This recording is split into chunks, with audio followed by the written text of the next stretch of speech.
여러분, 만약 하버드 대학교를 다니는 명문대생이 모든 걸 내려놓고 낯선 나라로 떠난다면 믿으시겠어요?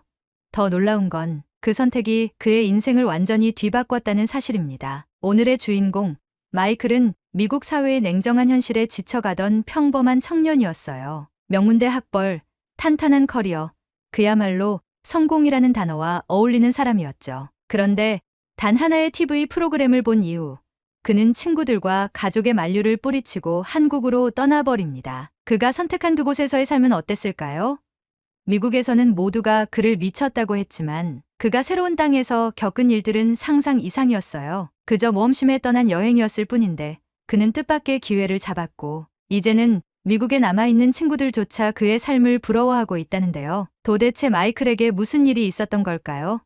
어떻게 한국에서 그런 기적 같은 일이 가능했을까요? 그리고 무엇이 그를 그렇게 과감한 선택으로 이끌었을까요? 여러분, 지금부터 펼쳐질 그의 이야기를 끝까지 들어보시면 어쩌면 여러분의 인생에도 놀라운 변화의 바람이 불어올지도 모릅니다. 기대하셔도 좋습니다. 안녕하세요. 저는 마이클이라고 합니다. 미국 보스턴에서 태어나고 자란 저는 하버드 대학교에서 경제학을 전공하고 있었어요. 어릴 때부터 하버드라는 이름은 저와 제 가족 모두의 꿈이었죠. 부모님은 이민 1세대로 저를 위해 허리띠를 졸라매며 모든 것을 희생하셨고 저는 그 기대에 보답하고 싶어 밤낮 없이 공부했어요. 하버드에 입학했을 때만 해도 저는 세상이 제 발밑에 있는 것 같았어요. 이제 나도 성공 가도를 달리게 되는 건가 라는 기대감이 컸죠. 하지만 막상 학교 생활이 시작되면서 그 기대는 서서히 무너졌습니다. 강의실에 앉아있는 제 주변 친구들은 부모님의 재력과 인맥 덕에 이미 인턴 자리나 실무 경험을 쌓고 있었어요. 그들 중 몇몇은 유명한 투자회사나 대기업에서 일하는 부모님의 도움을 받아 학점 걱정 없이도 탄탄한 커리어를 만들어가고 있었습니다. 반면 저는 매 학기 장학금을 받기 위해 학점 경쟁에 치열하게 임해야 했고 주말마다 카페 아르바이트를 하며 생활비를 벌어야 했어요. 하지만 저는 쉽게 포기하지 않았습니다. 저는 더 열심히 공부했고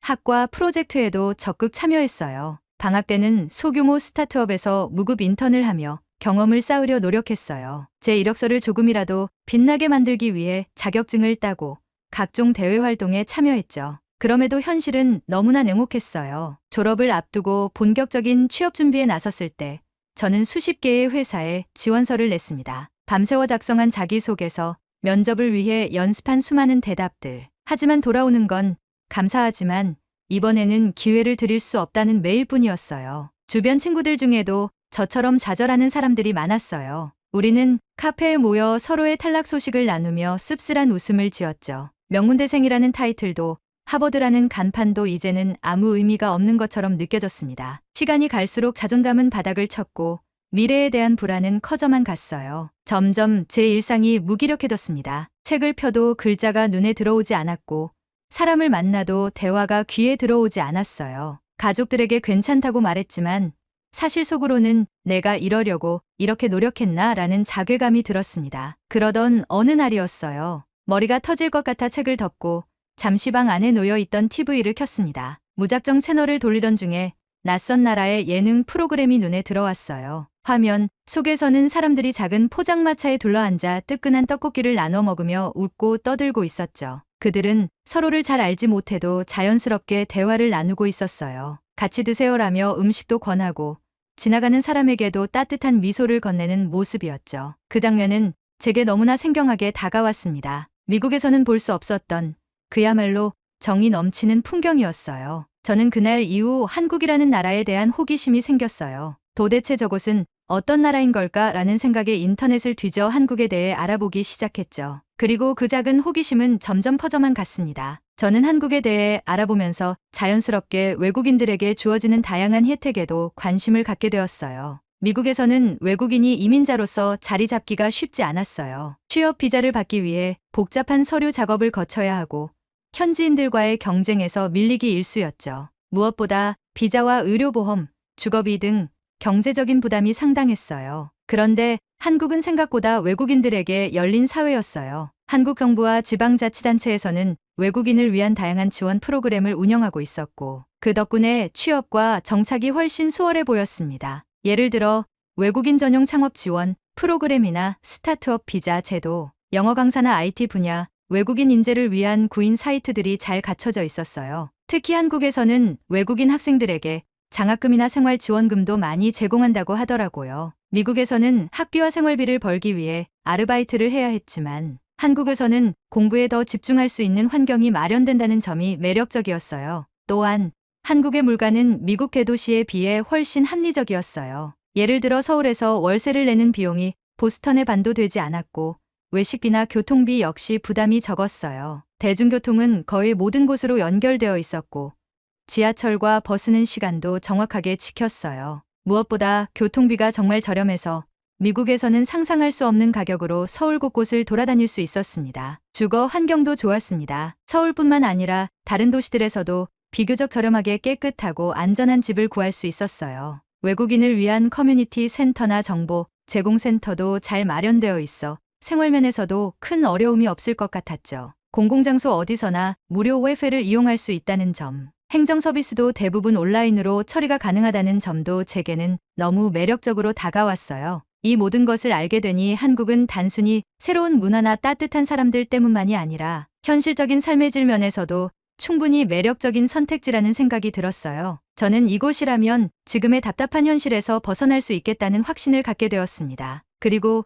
그렇게 약 2주 정도를 고민한 후 한국으로 떠나는 결심을 하게 됐어요. 한국에서 일자리를 찾기로 결심한 저는 한국 입국 후 K 무브 프로젝트에 지원하게 되었습니다. 이 프로그램은 한국 내 외국인 취업을 돕기 위해 정부에서 운영하는 것으로 교육과 멘토링, 취업 연계까지 다양한 지원을 제공했어요. 저처럼 미국에서 온 외국인들에게도 좋은 기회였죠. 우선 저는 프로그램 등록을 위해 온라인 신청서를 작성했어요. 예상보다 꽤 많은 서류 작업이 필요했는데 학력증명서, 경력증명서, 자기소개서, 그리고 한국 내에서 사용할 수 있는 비자 관련 서류까지 모두 준비해야 했습니다. 물론 자기소개서 작성이 쉽지 않았어요. 영어로는 자신 있었지만 한국 기업 문화에 맞게 작성해야 한다는 부담감이 컸습니다. 프로그램에서는 외국인 지원자들을 위해 이력서 및 자기소개서 작성 워크숍을 제공했는데 저는 그 프로그램에 참여해 멘토의 도움을 받았어요. 한국 기업에서는 개인의 능력뿐만 아니라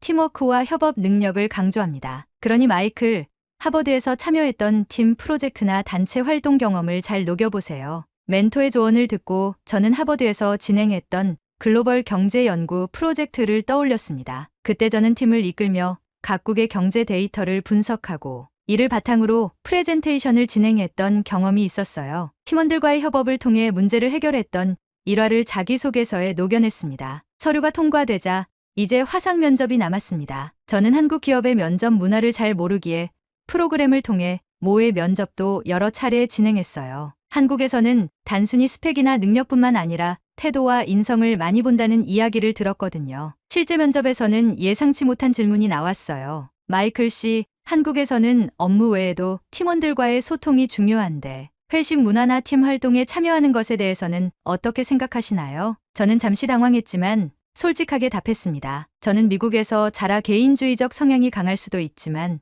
새로운 문화를 배우고 적응하는 데 열려 있습니다. 팀원들과 좋은 관계를 맺는 것이 업무의 효율을 높인다는 점을 알고 있고 한국에서의 문화도 존중하고 싶습니다. 이 대답이 통했는지 결국 저는 글로벌 IT 기업의 데이터 분석팀 인턴으로 합격하게 되었습니다. 첫 출근 날 회사에 도착한 저는 넓고 세련된 사무실에 감탄했어요. 그러나 감탄도 잠시 현실의 벽은 금세 다가왔습니다. 제가 맡은 업무는 해외 시장 데이터를 분석하고 이를 바탕으로 글로벌 마케팅 전략을 세우는 것이었어요. 문제는 데이터 분석 도구와 시스템이 미국에서 사용하던 것과 많이 달랐다는 점이었어요. 미국에서는 주로 태블러나 파이썬을 활용했는데 한국에서는 자체 개발한 분석 툴을 사용하고 있었죠. 초기엔 메뉴를 이해하는 것조차 어려웠습니다. 다행히 하버드에서의 경험이 큰 도움이 됐어요. 저는 대학교 때 이미 다양한 데이터 분석 프로그램을 다뤄봤기 때문에 새로운 툴을 배우는데 두려움이 없었어요. 매일 퇴근 후 회사에서 제공한 온라인 강의를 들으며 시스템을 익혔고 주말에는 회사 내에서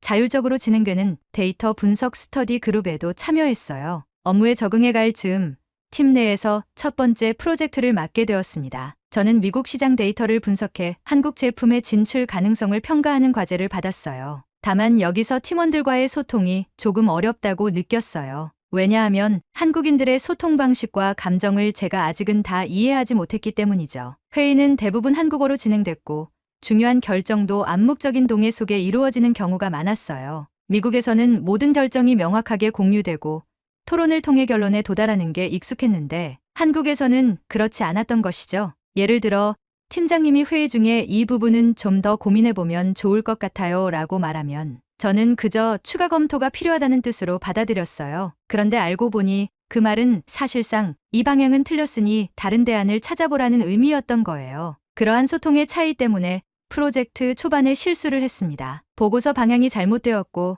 팀장님은 당황하셨죠. 처음으로 팀원들 앞에서 지적을 받았을 때 얼굴이 화끈거렸어요. 내가 정말 이곳에 맞는 사람일까? 라는 생각이 들 정도로 자존감이 떨어졌습니다. 하지만 그렇다고 주눅 들어 있을 수는 없었어요. 그동안 저를 도와주었던 동료들에게 민폐를 끼칠 수는 없었거든요. 저는 회의가 끝난 후 팀장님께 직접 찾아가서 솔직하게 여쭤봤습니다. 혹시 제가 놓친 부분이나 더 배워야 할 점이 있다면 알려주시겠어요? 팀장님은 제 진심을 느끼셨는지 차근차근 한국 회사의 의사소통 방식과 기대하는 업무 방향을 설명해 주셨습니다. 덕분에 저는 실수를 만회할 기회를 얻었고 팀원들의 도움으로 프로젝트를 무사히 마칠 수 있었습니다. 이러한 시행착오와 배움을 통해 저는 점점 한국 사회에 적응해 갔습니다. 단지 일을 잘하는 것뿐만 아니라 사람들과의 관계를 맺고 그들의 문화를 이해하려 노력했어요. 그러면서 한국에서의 삶이 점점 더 편안해졌습니다. 하지만 제 앞에는 또 다른 예상치 못한 위기가 기다리고 있었습니다. 이번에는 단순히 문화 차이에서 오는 문제가 아니었어요. 회사 내부에서 커다란 오해와 갈등이 발생하면서 저는 다시 한번 인생의 큰 시험대에 오르게 되었습니다. 어느 날 회사 내부 메신저에 제 이름이 포함된 메시지가 떠서 클릭해보니 프로젝트 데이터 무단 유출 의혹에 대한 내용이 있었어요. 메시지를 보는 순간 머릿속이 하얘졌습니다. 내가 무슨 실수를 했나? 라는 생각이 들었죠. 곧바로 팀장님께서 저를 부르셨고 회의실에는 이미 IT 부서와 법무팀까지 모여 있었습니다. 팀장님은 심각한 표정으로 마이클, 혹시 외부로 데이터를 보낸 적이 있나요? 라고 물으셨습니다. 저는 당황했지만 차분히 설명했어요. 저는 데이터를 외부에 유출한 적이 없습니다. 다만 프로젝트 진행 중에 미국 본사와 협업을 위해 일부 데이터를 이메일로 공유했는데 이는 모두 보고된 내용이었습니다. 문제는 제가 한국 본사의 내부 규정을 제대로 이해하지 못했다는 데 있었습니다. 한국에서는 회사 데이터를 외부와 공유할 때 반드시 IT 부서의 사전 승인이 필요했고 데이터 전송 역시 회사 내보안 메일 시스템을 사용해야 했어요. 하지만 저는 미국에서는 주로 사용하는 구글 메일을 사용했고 이를 통해 데이터를 전달했던 것이 문제가 된 거였어요. 회사에서는 즉각 조사에 들어갔습니다. IT 부서는 제 이메일과 메신저 기록을 샅샅이 뒤졌고 제가 접근한 데이터 파일의 다운로드 시각과 전송 기록까지 모두 검토했어요. 만약 데이터를 다운로드한 후 외부로 전송한 흔적이 있다면 이를 통해 실제 유출 여부를 확인할 수 있었죠. 저는 조사 기간 동안 회사 내에서 눈에 띄지 않으려고 노력했어요. 점심시간에도 혼자 있곤 했고 회의에서도 가능한 말을 아꼈습니다. 일부 팀원들은 저를 의심의 눈초리로 바라봤고 특히 같은 프로젝트를 진행하던 민수 씨는 저를 대놓고 경계했어요. 마이클, 혹시 본사에서 우리 데이터를 빼가려는 건 아니죠? 라는 그의 질문은 단순한 의심이 아니라 외국인인 저에 대한 불신이 담겨 있었습니다. 억울했지만 감정을 자제할 수밖에 없었어요. 회사의 조사 결과가 나와야 제 억울함을 풀 수 있었으니까요. 저는 필요하다면 이메일과 메신저 기록을 모두 공개하겠다고 말하며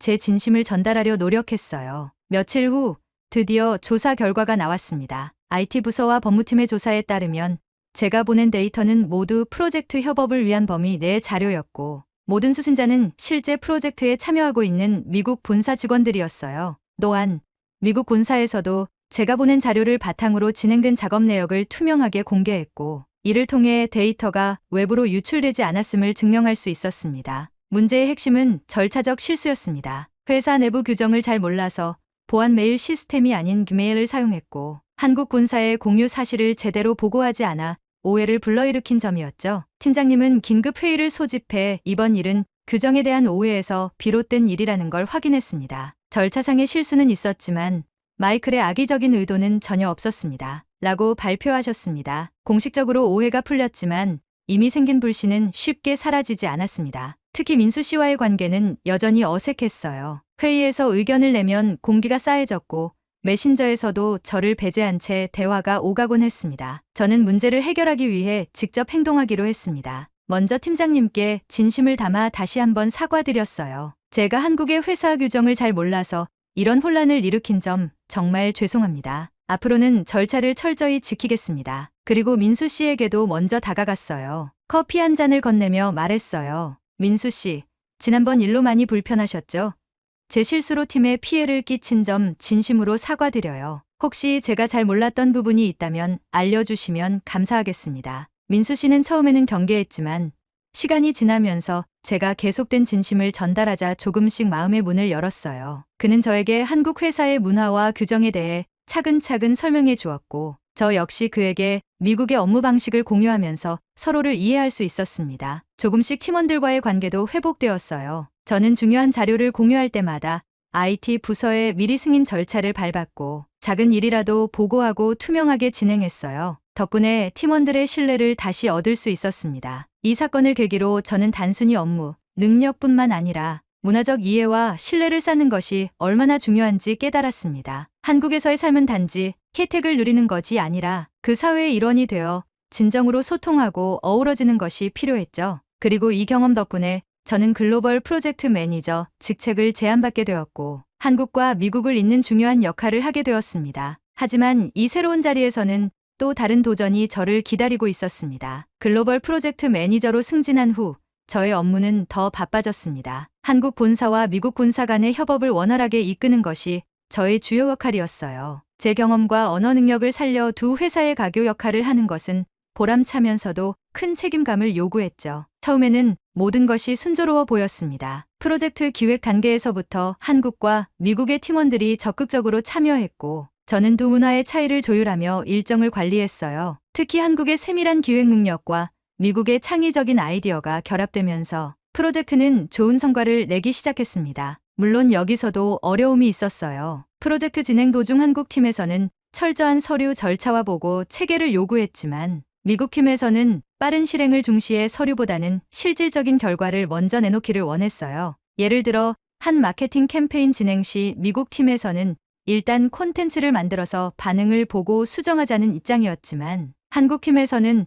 모든 가능성을 검토한 후 승인 절차를 거쳐야 한다며 보수적인 접근을 원했습니다. 저는 중간에서 이 간극을 좁히기 위해 노력했어요. 미국 팀에는 한국 기업에서는 보고 문화가 중요한 요소이므로 최소한의 서류 작업은 필요하다고 설득했고 한국 팀에는 미국 시장의 빠른 변화에 대응하려면 어느 정도의 유연함이 필요하다는 점을 설명했죠. 그럼에도 어느 날 미국 팀에서 승인 없이 광고, 콘텐츠를 먼저 공개하는 사고가 발생했어요. 한국 팀에서는 이를 보고받지 못했다며 크게 반발했고 광고의 내용이 한국 시장 정서와 맞지 않는 부분이 있어 논란이 되었습니다. 여기에 저는 곧바로 해결책을 제시했습니다. 미국 팀에는 앞으로 중요한 콘텐츠 공개 전에 반드시 한국 팀의 검토를 받을 것을 요청했고 한국 팀에는 업무 효율을 높이기 위해 일부 절차를 간소화할 수 있는 방법을 제안했어요. 예를 들어 모든 서류를 정식 보고서 형태로 작성하지 않고 간단한 이메일이나 메신저를 통해 임시 검토를 받는 방식을 도입했죠. 팀원 개개인과도 따로 대화를 나누며 그들의 의견을 청취했습니다. 민수 씨와는 한국 팀의 기대와 우려를 솔직하게 나눴고 미국 팀원들과는 한국에서의 문화적 배경을 설명하며 그들의 오해를 풀어갔습니다. 이러한 노력 끝에 프로젝트는 다시 궤도에 올랐습니다. 오히려 이번 사건을 계기로 팀원들 간의 소통이 더욱 활발해졌고 한국과 미국의 서로 다른 강점을 잘 결합할 수 있는 방법을 찾아냈어요. 프로젝트가 성공적으로 마무리되었을 때 팀장님은 저를 불러 말했어요. 마이클, 이번 프로젝트에서 보여준 당신의 리더십과 조율 능력 덕분에 큰 성과를 낼 수 있었습니다. 특히 갈등 상황에서도 침착하게 대처한 점이 인상 깊었어요. 그날 저녁, 저는 한국 동료들과 회식을 가졌어요. 이번에는 어색하지 않았습니다. 오히려 제가 먼저 술잔을 들고 민수 씨에게 건배를 청했죠. 이번 프로젝트 모두 덕분입니다. 고맙습니다. 저의 한국 생활은 그렇게 안정되어 갔습니다. 처음 한국에 올 때만 해도 저는 그저 더 나은 삶을 꿈꾸며 이곳에 왔지만 이제는 이 사회의 진정한 일원이 되어가고 있다는 느낌을 받았어요. 미국에 남아있던 친구들도 이제는 저의 이야기에 귀를 기울였어요. 한국의 안전한 환경, 합리적인 물가, 그리고 따뜻한 정을 들려줄 때마다 그들은 놀라워했고 몇몇은 저처럼 한국으로의 이민을 진지하게 고민하기도 했습니다. 저는 이제 한국을 단순히 기회의 땅으로 보는 것이 아니라 제 또 다른 고향으로 느끼고 있습니다. 새로운 도전을 하고 싶어 하는 사람들에게 한국은 분명히 놀라운 가능성을 제공해 줄 수 있는 나라라는 확신을 가지게 되었어요. 오늘 이야기가 여러분께 작은 영감이 되었길 바라며 여러분의 도전에도 진심 어린 응원을 보냅니다. 감사합니다.